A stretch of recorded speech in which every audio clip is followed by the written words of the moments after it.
the emotions like coming into this tournament, Caroline?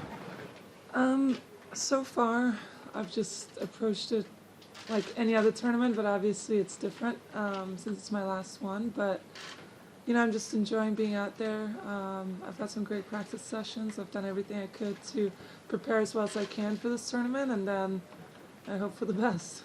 Do you think that's going to be I know you don't know, but do you think that's going to be the case, that you'll be able to just stay quite calm about it, or do you think it'll become quite... I have no idea. It's not a situation that I've ever been in, so it's hard to tell, but so far I'm calm and just enjoying myself, and I have my family here, which is great, but I'm sure it's, once the last ball is hit, I'm sure it's going to be a bit emotional. Thinking this at your finish line, what were your thoughts behind the timing? There's been a lot of thoughts. Just it's something I've been thinking about for a long time, for a while, and I just looked at my life and my career and everything else, and I just had to look inside of myself, and it felt right. It felt like the right time, and for many reasons. But I'm out here, and I love the sport, and I love everything that it's given me, and I love being out there and competing. But I'm ready to just start a new chapter of my life. What are a few of those many reasons that... Well, I've achieved a lot, and I've given it my all, and every single day I go out and I work so hard to stay at the top or to get back to the top or whatever it may be. But, it doesn't feel the same, so I still want to work hard, but I want to do something different. I want to try and achieve something else, some other things in life. And, life is short, and I know that the tennis career is short, and there's plenty of time outside to do whatever I want. But at the same time, we just have to go with what feels right. Caroline, while you are saying farewell to the tour, ironically, there's someone you know well who is going to come back. Kim Clijsters at 36 years of age, and after 7 years without playing competitive tennis. I remember you played your first Grand Slam final against her in New York. Do you think she can be successful again and be a contender to win major titles? I think it's tough. I personally don't think so. She can prove me wrong, but I think it's tennis has changed in 7 years, and I don't think it's as easy. I don't know if she thinks it's easy, but I don't think it's as easy as it looks from the outside. I don't know what her goals are. I don't know, if she's out there because she loves the game and she enjoys it and she wants to be out there and competing. I think, it's whatever makes her happy. I think everyone has their own choices and their own passions in life, and I do think that, she's a player that was very dynamic. She runs very well. She's passive and aggressive, and she can do everything. She does that extremely well. But she's also a player who has gone through a lot of injuries. So with 7 years of stopping, and then, you're not getting younger, I think her body, is going to be, it's going to be difficult to keep the body 100% if she wants to play full schedule, which, again, I don't know if she will. You mentioned how tennis has changed in the last 7 years. What do you think are the biggest differences if you think back to perhaps... Well, I think first of all, players get fitter and fitter. I think the fitness in tennis have grown. I think in general, when you look at the players, have gotten taller too.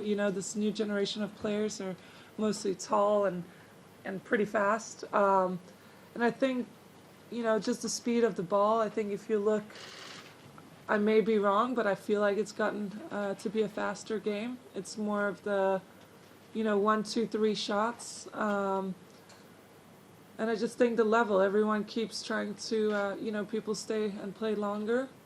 And, so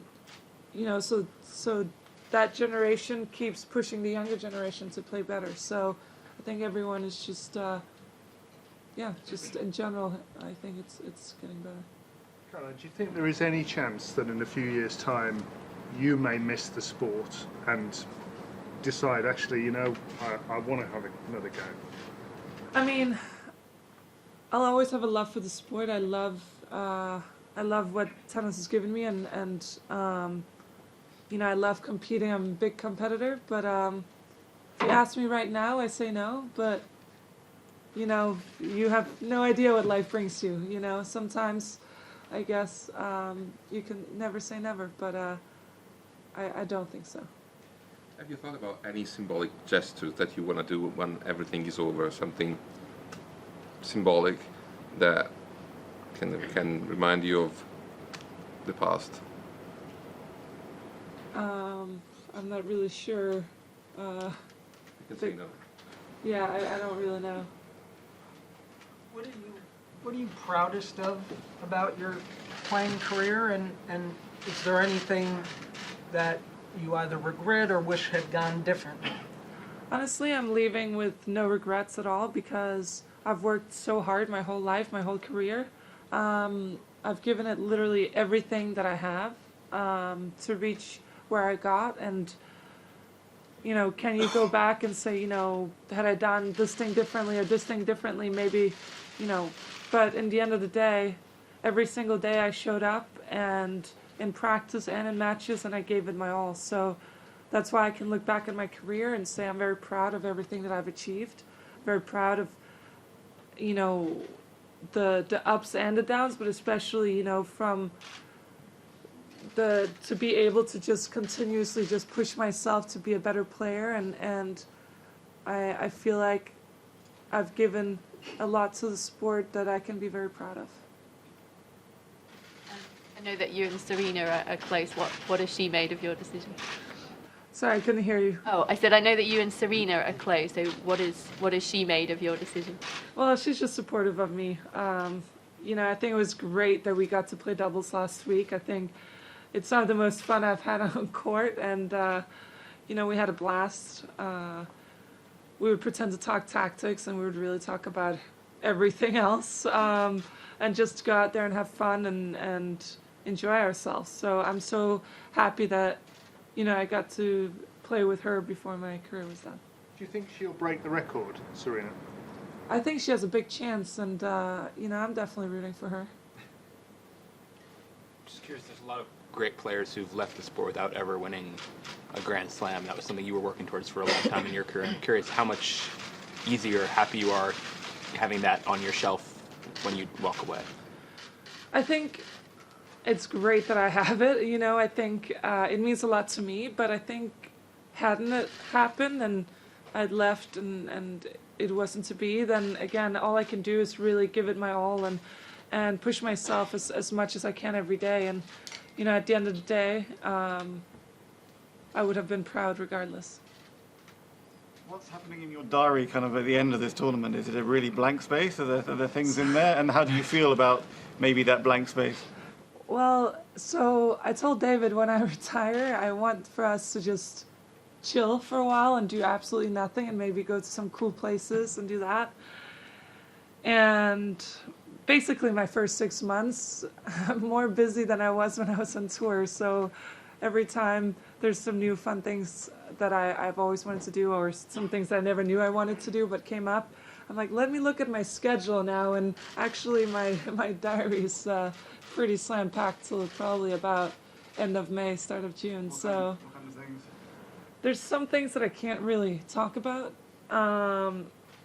but I have a couple of fun projects coming up, and then also we're working on the my RA, the foundation, and the health education program that we're doing, and then I'm gonna go skiing with the family. We have a couple of girls trips. We also need to try and fit in our honeymoon at some point. So there's a lot of things that fun things that are coming up, but some of the work things I can't talk about yet. Final two English questions at the front. What was your favourite present from Santa? Ooh, that's a good one. You know, let me think what I got this year. I got some great things, actually. I think I got a popcorn machine, which I love popcorn. So that was a big plus. I think that was one of my favorite things. What are you thinking about when you enter the college? I don't think too much. I think go out there and just have fun. That's really what, you have a game plan in mind, but in the end of the day, just go out and have fun.